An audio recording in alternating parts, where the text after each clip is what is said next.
our energy system is a solar farm of about 6 acres, and it is a joint venture with the FFA here, and also with Duke Energy, Johnson-Melloh, and North Salem State Bank. When we looked at Johnson-Melloh and thinking about what's the best solution, I think one is trust. And by doing the other processes, at the other buildings and those type of things, you build a relationship and a trust. And we trusted what they were telling us and what they could actually produce. And of course, as a superintendent, nowadays you're looking for as many ways you possibly can to fund programs. And we started down through and we looked at, how much it was going to cost and how much we would generate and all that.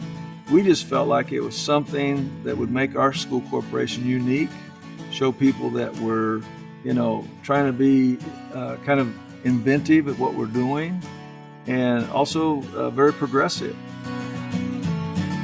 JLM came to us about the battery backup.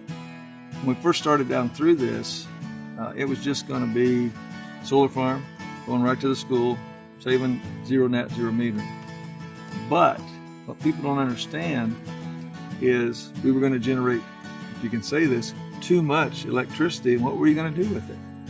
We know right now with the storage that our energy rate is going to be the same for the next 25 years. So if we can store electricity and it can be used, it's clean, we know what it's going to cost, we know those type of things, we've got all those things added into this project. When we started in February, I thought, there's no sun out here, and yet you're actually generating electricity because there's more sun than you realize out there every day.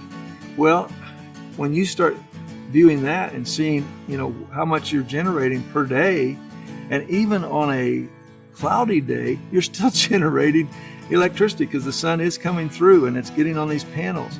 And that grid is so important. And then to actually come back, and put whatever extra you have on the batteries.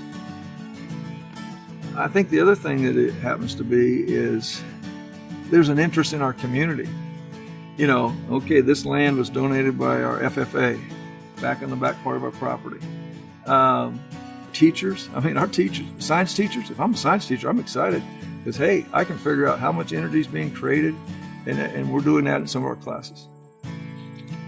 And we're going to go in and see a kiosk where the kids can look every day and see exactly where the sun's at, how much energy we're generating, those type of things. So it's a learning process too, because we all have to share our ideas and our thoughts and what's been successful, what hasn't been successful. And I'm telling you, this is successful.